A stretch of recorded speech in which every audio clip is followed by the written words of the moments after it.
ನೀವು ನೋಡ್ತಾ ಇದ್ರ BBC ನ್ಯೂಸ್, ನಾನು ಸ್ವಾಗತ್. ಹಾಸನ ಜಿಲ್ಲೆಯ ದಿನದ ಪ್ರಮುಖ ಸುದ್ದಿಗಳ ಕ್ವಿಕ್ ರೌಂಡ್ ಆಫ್ ನಲ್ಲಿ ಮೊದಲದಾಗಿ ಹೆಡ್ಲೈನ್ಸ್. ರೈತರಿಂದಲೇ ಮೆಕ್ಕೆಜೋಳವನ್ನ ನೇರವಾಗಿ ಖರೀದಿಸಿ ಕೆಎಂಎಫ್ ರಾಜ್ಯ ಸರ್ಕಾರಕ್ಕೆ ಮಾಜಿ ಸಚಿವ ಎಚ್ ಡಿ ರೇವಣ್ಣ ಆಗ್ರಹ, ಜಿಲ್ಲಾಧಿಕಾರಿಗಳ ಮೇಲೂ ಕೆಂಡಾಮಂಡಲ. ಹಾಸನ ಜಿಲ್ಲಾಧಿಕಾರಿಗಳ ಕಚೇರಿ ಆಯ್ತು ಈಗ ಆಲೂರು ತಾಲೂಕು ಕಚೇರಿಗೆ ಬಾಂಬ್ ಬೆದರಿಕೆ, ಆಡಳಿತ ಸೌಧ ಸ್ತಬ್ಧ, ಸಾರ್ವಜನಿಕರಲ್ಲಿ ಕೆಲ ಕಾಲ ತಲ್ಲಣ. ಹೊಳೆನರಸೀಪುರದಲ್ಲಿ ನಕಲಿ ಜೇನು ದಂಧೆ ಬಯಲು, ಸಕ್ಕರೆ ಪಾಕ ಮಾರುತ್ತಿದ್ದ ಜಾಲಕ್ಕೆ ಸಾರ್ವಜನಿಕರಿಂದ ತಕ್ಕ ಶಾಸ್ತಿ, ಹೊರ ರಾಜ್ಯದ ಗ್ಯಾಂಗ್ ಪೊಲೀಸರ ವಶಕ್ಕೆ. ಎನ್ಆರ್ ಸರ್ಕಲ್ ಬಳಿ ಅಸಮರ್ಪಕ ರಸ್ತೆ, ವಾಹನ ಸವಾರರಿಗೆ ಹಾಗೂ ಸಾರ್ವಜನಿಕರಿಗೆ ತೊಂದರೆ, ಅವೈಜ್ಞಾನಿಕ ವಿನ್ಯಾಸ ಸರಿಪಡಿಸುವಂತೆ ಮಾಜಿ ನಗರಸಭಾ ಸದಸ್ಯ ಸುರೇಶ್ ಕುಮಾರ್ ಮನವಿ. ಸಕಲೇಶಪುರ ತಾಲೂಕು ಯೋಜನಾ ಅಭಿವೃದ್ಧಿ ಪ್ರಾಧಿಕಾರದ ನೂತನ ಅಧ್ಯಕ್ಷರಾಗಿ ಪದಗ್ರಹಣ, ಸಕಲೇಶಪುರವನ್ನ ಮಾದರಿ ತಾಲೂಕಾಗಿ ರೂಪಿಸುವ ಸಂಕಲ್ಪ, ಯೋಜನಾ ಅಭಿವೃದ್ಧಿ ಪ್ರಾಧಿಕಾರದ ನೂತನ ಅಧ್ಯಕ್ಷ ಸೈಯದ್ ಮುಫೀಜ್ ಭರವಸೆ.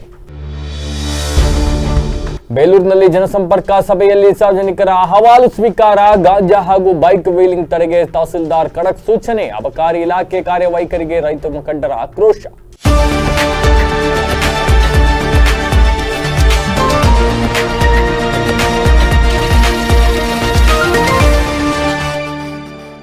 ವಾರ್ತೆಗಳ ವಿವರ. ಈ ಬಾರಿ ಅತಿ ಹೆಚ್ಚು ಮಳೆಯಾಗಿ 50% ಮೆಕ್ಕೆಜೋಳ ನಷ್ಟವಾಗಿದ್ದು ರೈತರು ಸಂಕಷ್ಟದ ಪರಿಸ್ಥಿತಿಯಲ್ಲಿದ್ದಾರೆ. ಇಂತಹ ಸಂದರ್ಭದಲ್ಲಿ ರೈತರ ಪರ ನಿಲ್ಲಬೇಕಾದ ಸರ್ಕಾರ ಖಾಸಗಿ ಅವರಿಗೆ ಅನುಕೂಲವಾಗುವ ರೀತಿಯಲ್ಲಿ ನಡೆದುಕೊಳ್ತಾ ಇದೆ ಅಂತ ಹೇಳಿ ಶಾಸಕ ಎಚ್ ಡಿ ರೇವಣ್ಣ ಆಕ್ರೋಶವನ್ನು ವ್ಯಕ್ತಪಡಿಸಿರ್ತಕ್ಕಂಥದ್ದು. ಸುದ್ದಿಗೋಷ್ಠಿಯಲ್ಲಿಂದು ಮಾತನಾಡಿದ ಅವರು, ಕೆಎಂಎಫ್ ವತಿಯಿಂದ ಖಾಸಗಿ ಅವರ ಬಳಿ 29,000 ಮೆಟ್ರಿಕ್ ಟನ್ ಜೋಳ ಖರೀದಿ ಮಾಡ್ತಾ ಇದ್ದಾರೆ.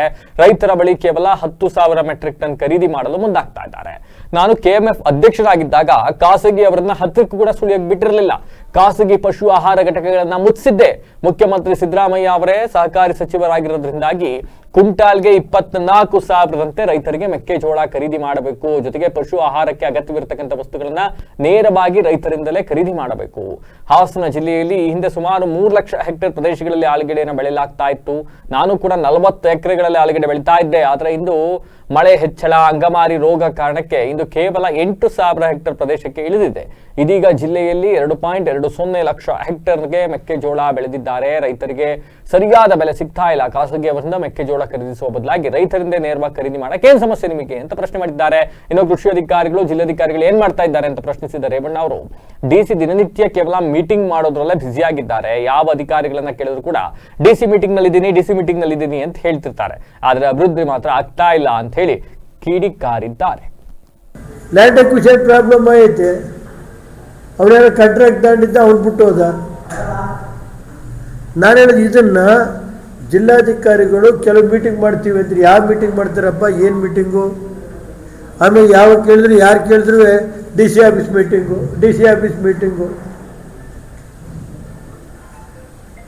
ಚೀಫ್ ಸೆಕ್ರೆಟರಿ ರೈಟಿಂಗಲ್ಲಿ ಕೊಡ್ತೀನಿ, ಡಿ ಸಿ ಆಫೀಸಲ್ಲಿ ಯಾವತ್ತು ಡೈಲಿ ದಿನ ಬೆಳಗ್ಗೆ ಸಾಯಂಕಾಲ ನಮ್ಮ ಯಾವ ತಾಲೂಕು ಲೆವೆಲ್ ಅಧಿಕಾರಿಗೆ ಹೇಳಿದ್ರು D C office meeting.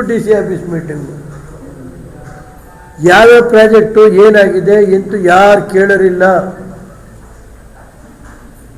0 to 5 ಮಾಡಿದರೆ ಇವತ್ತು 35 ಕಿಲೋಮೀಟ್ರ್ ನೀರು ಬಿಡ್ಬೋದಲ್ಲ. ಒಂದು ಇಶ್ಯೂ ಹೇಳ್ತಾ ಇರೋದು ನಿಮಗೆ, ಇಂಥವು ಹಲವಾರು ನೆನೆಗುಂದು ಬಿದ್ದೇವೆ. 12 ವರ್ಷದಿಂದ ಇದು ಕೊಟ್ಟಿಲ್ಲ. 2012ರಿಂದ 13 ವರ್ಷ ಆಯಿತು. ದಯಮಾಡಿ ಜೋಳ ಖರೀದಿನ ದಯಮಾಡಿ ರೈತರ ಹತ್ರ ತಗೊಳ್ಳಿ, ಡೈರಿಗಳಿಗೆ ಡೈರೆಕ್ಷನ್ ಕೊಡಿ, ಆ ರೈತರು ಉಳಿಸಿ. ಆ ಕ್ಯಾಟಬೀಡ ಒಂದಕ್ಕೆ ಡಬಲ್ ಮಾಡ್ಕೊಳ್ಳೋದು ರೇಟ್. ಇವತ್ತೇನೈತೆ, ಖಾಸಗಿಯರ ಜೊತೆ ಸೇರ್ಕೊಂಡು ಇವತ್ತು 20,000 ಟನ್ ಅವ್ರ ಹತ್ರ ತಗೋತಾರೆ, ರೈತರ ಹತ್ರ 10,000 ಟನ್. ಮುಂಚೆನೇ ಏನು ಮಾಡ್ತಾಯಿದ್ರು, ಲಾಸ್ಟ್ ಇಯರ್ 25,000ದಲ್ಲಿ ತಗೊಂಡವ್ರೆ. ರೈತರೇನೈತೆ, ನಾನು ಕಳೆದ 1.5 ತಿಂಗಳಿಂದಲೂ ಹೇಳಿದ್ದೀನಿ, 1.5 ತಿಂಗಳಿಂದ ಮಾಡಿದ್ದೆ, ಪ್ರೆಸ್ ಮಾಡಿದ್ದೀನಲ್ವ ಸರ್. ಯಾರು ರೈತರು ಕೇಳೋರಿಲ್ವಲ್ರಿ? ಮತ್ತು ಹಂಗಾರೆ 5 ಎಕರೆ ಜಮೀನು ಅವ್ನು ಇಟ್ಕೊಂಡು 2 ಎಕರೆ ಇಟ್ಕೊಂಡ್ಬಿಟ್ಟು ಒಂದು ಪಾಣಿಗೆ 5 ಕ್ವಿಂಟಾಲ್ ತಗೊಂಡ್ರೆ 10 ಕ್ವಿಂಟಾಲು 20 ಕ್ವಿಂಟಾಲ್ ಅವರಿಗೆ ಅಂತ ಮೊನ್ನೆ ಹೇಳಿವ್ರೆ. 22,000 ಅವ್ರ ತಗೊಳ್ಳೋದು, ರೈತರ ತಗೊಳ್ಳಿ. 80,000 ಮೆಟ್ರಿಕ್ ಟನ್ ಅವ್ರ ಹತ್ರ ರೈತರ ಹತ್ರ ತಗೊಳ್ಳೋಕ್ಕೆ ನಿಮಗೆ ಕಾಯಿಲೆ. ಆಮೇಲೆ ಖರೀದಿ ಏನೈತೆ 1,600 ರೂಪಾಯಿ 1,500 ರೂಪಾಯಿ ತಗೊಂಡ್ಬಿಟ್ರು ಒಂದೊಂದೂವರೆ ತಿಂಗಳು ಮುಂಚೆ. ಈಗ ತಂದು 2,400 ಕಿಲೋ ಹಾಕ್ತಾವ್ರೆ. ಇವತ್ತು ಸ್ಟಾಕ್ ಇರೋದನ್ನ 2,600 ಕಿಲೋ. ಅದು ಯಾರು ನಿಜವಾದ ರೈತರಿಗೆ ಸಿಗ್ತಾ ಇಲ್ಲ, ಯಾರು ಕೇಳೋರಿಲ್ಲ ಹೇಳೋರಿಲ್ಲ.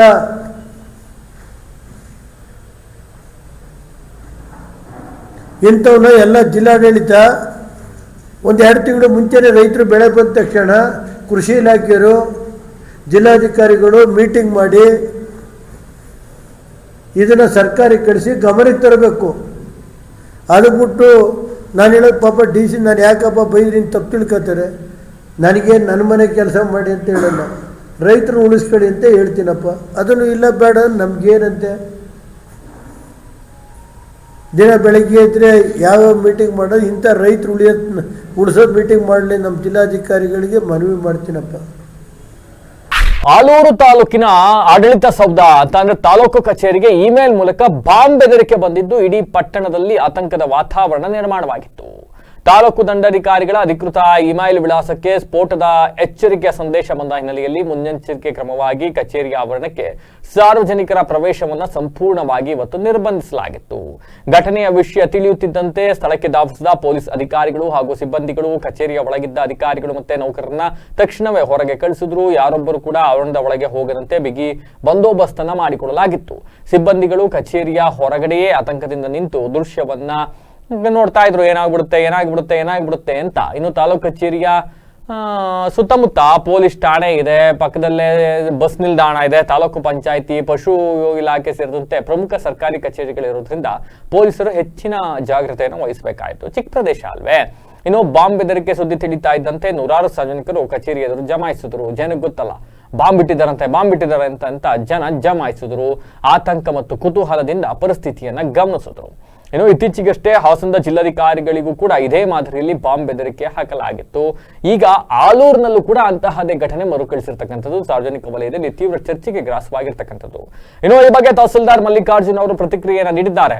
ಬೆಳಗಿನ ಜಾವ 3-4 ಗಂಟೆಗೆ ತಮಿಳುನಾಡಿನ ಚೆನ್ನೈನಿಂದ ನಮ್ಮ ತಾಲೂಕು ಕಚೇರಿಗೆ ಇಮೇಲ್ಗೆ 2 RDX ಬಾಂಬ್ಗಳನ್ನ ಇಡಲಾಗಿದ್ದು 1 ಗಂಟೆಗೆ ಸ್ಫೋಟವಾಗುತ್ತೆ, ಸ್ಫೋಟಕ್ಕೂ ಮುನ್ನ ಸ್ಥಳಾಂತರಗೊಳಿಸಿ ಎಂಬ ಸಂದೇಶ ಬಂದಿತ್ತು. ಬೆಳಿಗ್ಗೆ ಸಿಬ್ಬಂದಿ ಓರ್ವ ಮೇಲ್ ನೋಡಿ ನನಗೆ ತಿಳಿಸಿದ್ರು. ತಕ್ಷಣ ನಾನು DC ಅವರಿಗೆ, ಉಪವಿಭಾಗಾಧಿಕಾರಿಗಳು, ಪೊಲೀಸ್ ಅವರ ಗಮನಕ್ಕೆ ತಂದಿದ್ದು ಸ್ಥಳಕ್ಕೆ ಬಾಂಬ್ ನಿಷ್ಕ್ರಿಯ ದಳ ಹಾಗೂ ಶ್ವಾನ ದಳದ ಸಿಬ್ಬಂದಿಗಳಿಂದ ತಾಲೂಕು ಕಚೇರಿ ಕಟ್ಟಡ ಹಾಗೂ ಎಲ್ಲ ಕೊಠಡಿಗಳನ್ನ ಮುನ್ನೆಚ್ಚರಿಕಾ ಕ್ರಮವಾಗಿ ವಿದ್ಯುತ್ ಎಲ್ಲಾನು ಸಂಪರ್ಕ ಕಡಿಗೊಳಿಸಿ ಪರಿಶೀಲನೆ ನಡೆಸಿದ್ವಿ. ಏನು ಅಂತದ ಕಂಡು ಬಂದಿಲ್ಲ, ಇದೊಂದು ಸುಳ್ಳು ಸಂದೇಶ ಅಂತ ಹೇಳಿದ್ರು.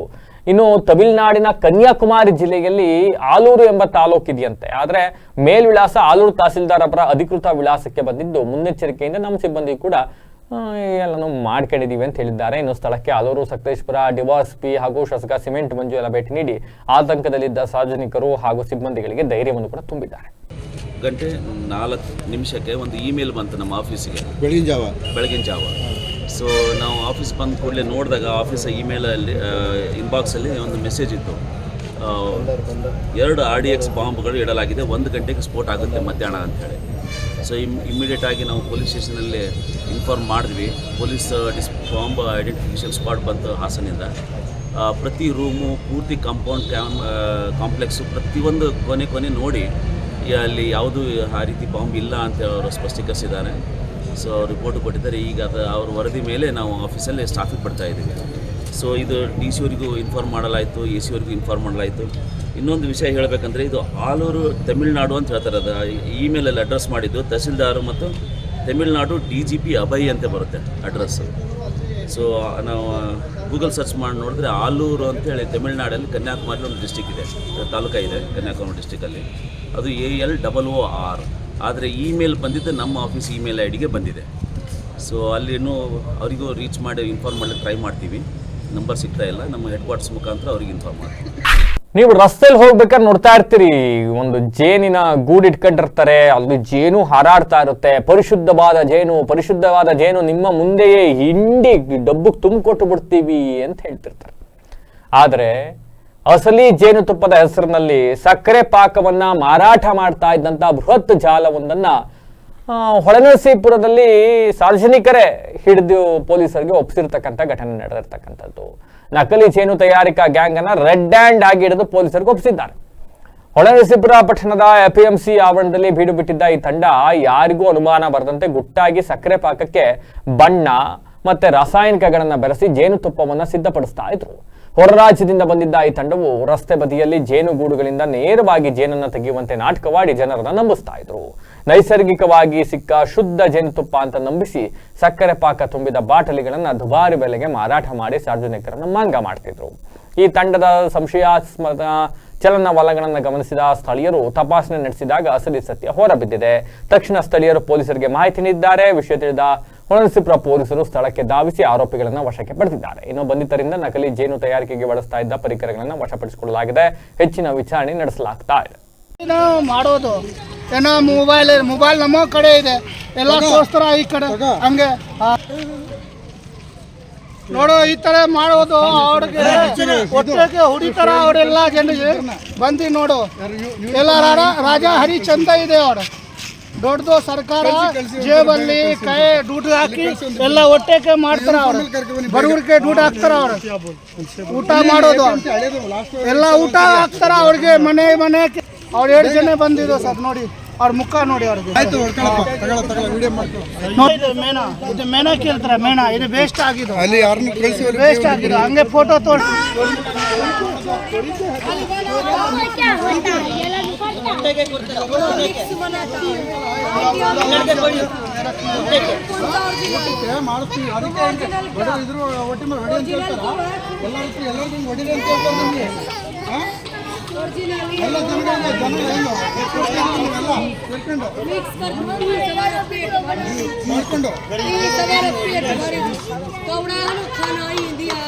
ಯಾರು ಕೊಟ್ಟು ಯಾವನ ಅಂತ ಕೇಳಿದ್ರೆ ಬಡವ್ರು 5-5 ಲಕ್ಷ ರೂಪಾಯಿ ಗಾಡಿ ತಗೊಂಡು ಓಡ್ತಿದ್ರಿ ಬಡವ್ರಿ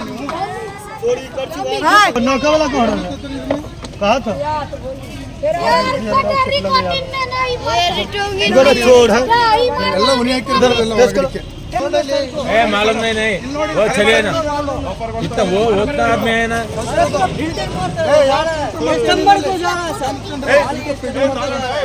ये इतना आदमी है आप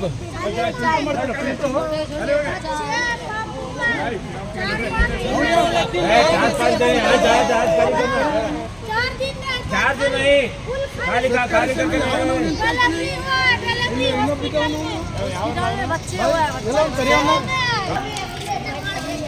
ಹಾಸನ ನಗರದ ನ್ಯೂ ಬಸ್ ನಿಲ್ದಾಣದ ಟರ್ಮಿನಲ್ನಿಂದ ಎನ್ಆರ್ ಸರ್ಕಲ್ ವರೆಗೆ ಸಂಪರ್ಕ ಕಲ್ಪಿಸತಕ್ಕಂಥ ರೈಲ್ವೆ ಮೇಲ್ಸೇತುವೆ ನಿರ್ಮಾಣ ಬಳಿಕ ಎನ್ಆರ್ ಸರ್ಕಲ್ ವ್ಯಾಪ್ತಿಯಲ್ಲಿ ತೀವ್ರ ಸಂಚಾರ ದಟ್ಟಣೆ ಹಾಗೂ ರಸ್ತೆ ಸುರಕ್ಷತಾ ಸಮಸ್ಯೆ ದಿನೇ ದಿನೇ ಹೆಚ್ಚಾಗ್ತಾ ಇದೆ ಅಂತ ಹೇಳಿ ನಗರಸಭಾ ಮಾಜಿ ಸದಸ್ಯ ಎಚ್ಎಂ ಸುರೇಶ್ ಕುಮಾರ್ ಹಾಗೂ ಇತರರು ಆರೋಪಿಸಿದ್ದಾರೆ. ಸುದ್ದಿಗೋಷ್ಠಿಯಲ್ಲಿಂದು ಮಾತನಾಡಿರುವ ಅವರು ಅವೈಜ್ಞಾನಿಕ ರಸ್ತೆ ವಿನ್ಯಾಸ ಹಾಗೂ ಅಸಮರ್ಪಕ ಹೊಂದಾಣಿಕೆಯಿಂದಾಗಿ ವಾಹನ ಸವಾರರು ಮತ್ತೆ ಪಾದಚಾರಿಗಳು ನಿರಂತರ ಅಪಾಯದ ಮಧ್ಯೆ ಸಂಚರಿಸಬೇಕಾಗಿದೆ. ಅಕಸ್ಮಾತ್ ಮೈಮರೆತರೆ ಅಪಾಯ ಗ್ಯಾರಂಟಿ ಅಂತ ಆತಂಕವನ್ನು ಹೊರಹಾಕಿದ್ದಾರೆ. ಇನ್ನು ROB ಇಳಿಜಾರಿನ ತುದಿ ಮತ್ತೆ ಸಮೀಪವಿರತಕ್ಕಂಥ ಸಂಚಾರ ಸಿಗ್ನಲ್ ನಡುವಿನ ಅಂತರ ಅತ್ಯಂತ ಕಡಿಮೆ ಇದೆ. ಕೇವಲ 30 ಸೆಕೆಂಡ್ಗಳಲ್ಲಿ ಹೆಚ್ಚು ವಾಹನಗಳು ಹಾದು ಹೋಗತಕ್ಕಂಥದ್ದು ಕಷ್ಟಕರವಾಗಿದೆ. ಅಕಸ್ಮಾತ್ ಮೇಲ್ಸೇತುವೆಯಿಂದ ಇಳಿಯುವ ವಾಹನಗಳು ಏಕಾಏಕಿ ಬ್ರೇಕ್ ಹಾಕಿದ್ರೆ ಕಷ್ಟವಾಗುತ್ತೆ. ಈ ಬಗ್ಗೆ ಸ್ಥಳೀಯ ಜನಪ್ರತಿನಿಧಿಗಳು ಸೇರಿದಂತೆ ಎಲ್ಲರೂ ಕೂಡ ಮನವಿ ಮಾಡಿದ್ರು ಕೂಡ ಸಂಬಂಧಪಟ್ಟ ಅಧಿಕಾರಿಗಳು ಬಂದು ಪರಿಶೀಲನೆ ನಡೆಸಿಲ್ಲ ಅಂತ ಅಸಮಾಧಾನವನ್ನು ಹೊರಹಾಕಿದ್ದಾರೆ. ಇನ್ನು ಸಮರ್ಪಕ ಬಫರ್ ಜಾಗದ ಕೊರತೆ, ಸಿಗ್ನಲ್ ಅಂತರ ಕಡಿಮೆ ಇರತಕ್ಕಂಥದ್ದು, ಇನ್ನು ಮುನ್ನೆಚ್ಚರಿಕೆ ಸೂಚನಾ ಫಲಕ ಅಳವಡಿಸದೇ ಇರತಕ್ಕಂಥದ್ದು, ಅವೈಜ್ಞಾನಿಕ ಸುಗಮ ಸಂಚಾರಕ್ಕೆ ವಿನ್ಯಾಸ ಇವೆಲ್ಲವೂ ಕೂಡ ಸಮಸ್ಯೆ ಇದೆ. ಹೀಗಾಗಿ ಸಾರ್ವಜನಿಕರ ಹಿತದೃಷ್ಟಿಯಿಂದ ಸಂಬಂಧಪಟ್ಟವರು ಕೂಡಲೇ ಇದ್ರ ಬಗ್ಗೆ ಗಮನ ತೆಗೆದುಕೊಳ್ಬೇಕು. 15 ದಿವಸ ಗಡುವು ಬೇರೆ ಕೊಟ್ಟಿದ್ದಾರಂತೆ. 15 ದಿವಸದಲ್ಲಿ ಇದಕ್ಕೆ ಸ್ಪಂದಿಸ್ತಿದ್ರೆ ಮುಂದಿನ ಹೋರಾಟಕ್ಕೆ ಅಣಿಯಾಗಬೇಕಾಗತ್ತೆ ಅಂತ ಎಚ್ಚರಿಕೆಯನ್ನು ಕೊಟ್ಟಿದ್ದಾರೆ. ಪತ್ರಿಕಾಗೋಷ್ಠಿಯಲ್ಲಿ HD ದೀಪಕ್ ಜೈನ್, HD ಚಂದ್ರು, ಪ್ರೀತಿವರ್ಧನ್, ಗುರುಪ್ರಸಾದ್, ಪ್ರಸನ್ನಕುಮಾರ್ ಇನ್ನಿತರರು ಹಾಜರಿದ್ದರು. ಸರ್ಕಲಲ್ಲಿ ಇರೋಂಥ ಫ್ಲೈಓವರ್ ವಿಚಾರವಾಗಿ ಈಗೇನು ಫ್ಲೈಓವರ್ ಇದೆ ತಾವು ಎಲ್ಲ ಗಮನಿಸಿದ್ದೀರಿ. ಆ ಫ್ಲೈಓವರಿನ ಏನು ಅಪ್ರೋಚ್ ಆಗಬೇಕು, ಮೇಲೆ ರೈಲ್ವೆ ಬ್ರಿಡ್ಜಿಂದ ಬಂದು ಸರ್ಕಲ್ಗೆ ಅಪ್ರೋಚ್ ಆಗಬೇಕು, ಆ ಜಾಗ ಬಂದಾಗ ಆ ಸರ್ಕಲ್ ಜಾಗಕ್ಕೆ ಬಂದಡಿಕೆ ಭಾಳ ಕಿರಿದಾಗಿದೆ. ಪ್ಲಸ್ ಸೀದಾ ಅಪ್ರೋಚ್ ಬಂದು ಸರ್ಕಲ್ಗೆ ಬಂದು ನಿಲ್ತಾ ಇದೆ. ವೆಹಿಕಲಿನ ದಟ್ಟಣೆ ತಮ್ಮೆಲ್ಲರಿಗೂ ಗೊತ್ತಿರೋ ಹಾಗೆ ಭಾಳ ಹೆಚ್ಚಾಗಿರೋದ್ರಿಂದ ಅಲ್ಲಿ ಸಿಗ್ನಲ್ ಪಾಯಿಂಟಲ್ಲಿ ನಮಗೆ ಕೊಡೋ 30 ಸೆಕೆಂಡ್ಸ್ ಮಾತ್ರ ಕೊಡ್ತಾರೆ. ಸಿಗ್ನಲ್ ಬೀಳ್ತಾ ಇರೋದು 30 ಸೆಕೆಂಡ್ ಇರುತ್ತೆ.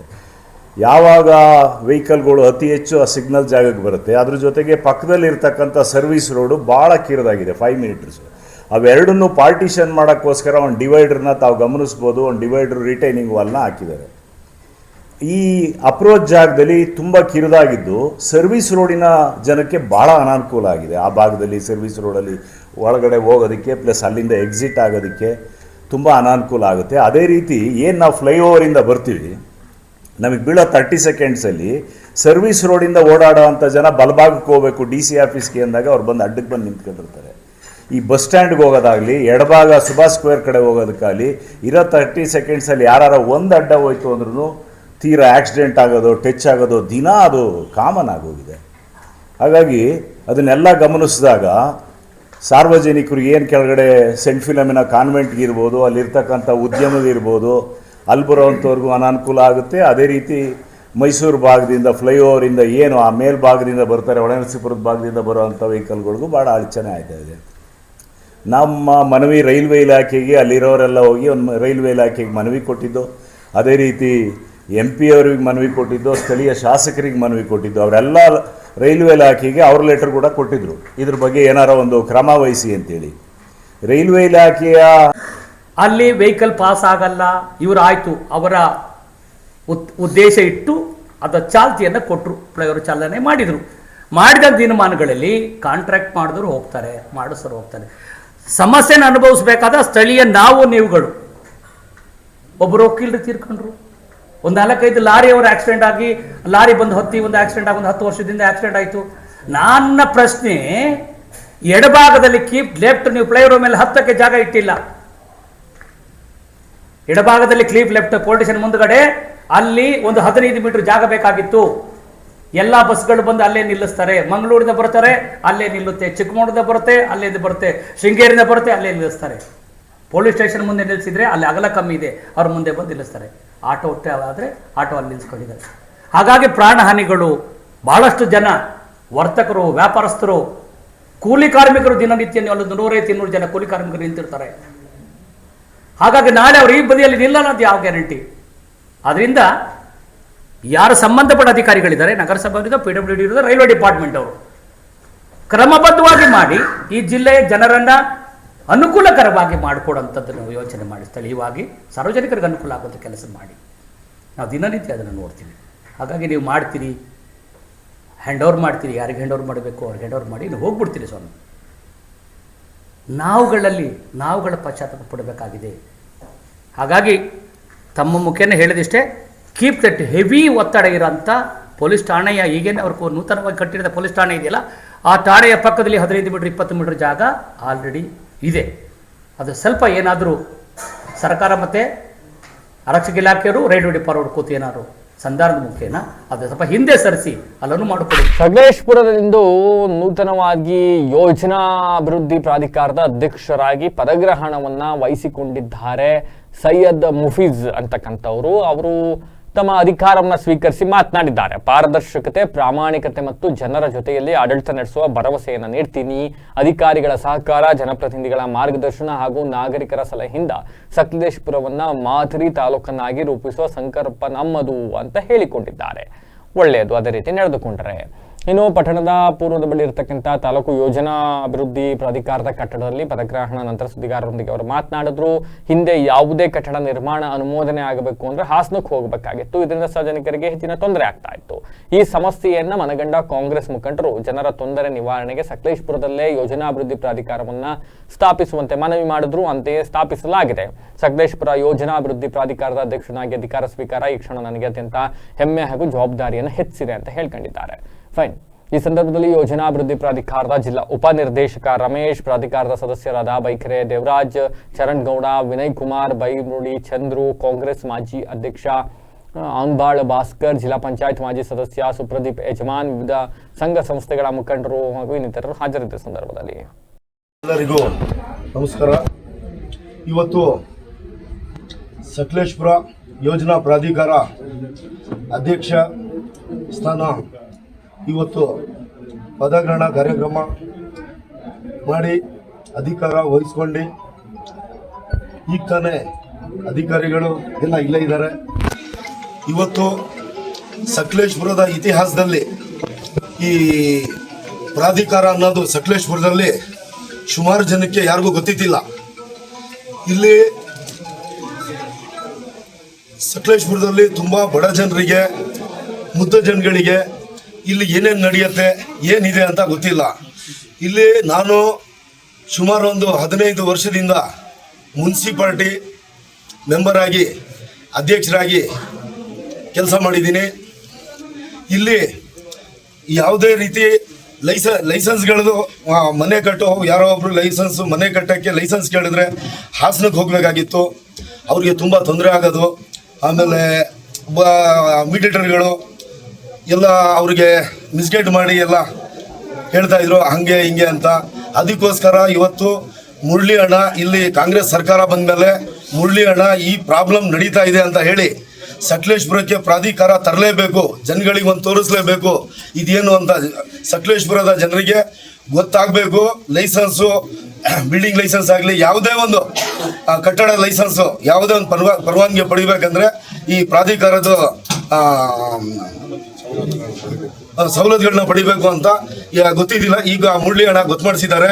ಎಲ್ಲರೂ ನನಗೆ ಈ ಪ್ರಾಧಿಕಾರದ ಅಧ್ಯಕ್ಷ ಆಗೋಕ್ಕೆ ನಮ್ಮ ರಾಜ್ಯ ಸರ್ಕಾರದ ಮುಖ್ಯಮಂತ್ರಿಗಳಾದ ಸಿದ್ದರಾಮಯ್ಯ ಅವರು, ಉಪಮುಖ್ಯಮಂತ್ರಿಗಳಾದ DK ಶಿವಕುಮಾರ್ ಅವರು, ನಗರಾಭಿವೃದ್ಧಿ ಸಚಿವರಾದ ಭೈರತಿ ಸುರೇಶ್ ಅವರು, ಮುರಳಿ ಅಣ್ಣ ಅವರು, ನಮ್ಮ ಸಂಸದರಾದ ಶ್ರೀಯಸ್ ಪಟೇಲ್ ಅವರು ಎಲ್ಲರೂ ನನಗೆ ಒಂದು, ಆಮೇಲೆ ನಮ್ಮ ಬ್ಲಾಕ್ ಕಾಂಗ್ರೆಸ್ ಅಧ್ಯಕ್ಷರಾದ ಚಂದ್ರಣ್ಣ ಅವರು, ಉಸ್ತುವಾರಿ ಸಚಿವರಾದ ಕೃಷ್ಣ ಬೈರೇಗೌಡರು ಎಲ್ಲರೂ ನನಗೆ ಸಹಕಾರ ಮಾಡಿ ಈ ಒಂದು ನನ್ನ ಮೇಲೆ ಭರವಸೆ ಇಟ್ಟು, ನನ್ನ ಮೇಲೆ ಒಂದು ವಿಶ್ವಾಸ ಇಟ್ಟು ನನಗೆ ಈ ಜವಾಬ್ದಾರಿ ಕೊಟ್ಟಿದ್ದಾರೆ. ಈ ಜವಾಬ್ದಾರಿ ಪ್ರಾಮಾಣಿಕತೆಯಿಂದ ನಾನು ನಿಭಾಯಿಸ್ತೀನಿ. ಎಲ್ಲರಿಗೂ ಒಂದೇ ಸಮ ನೋಡ್ಕೊಂಡೆ ನಾನು ಈ ಅವಧಿ ಇರೋದಂಗ.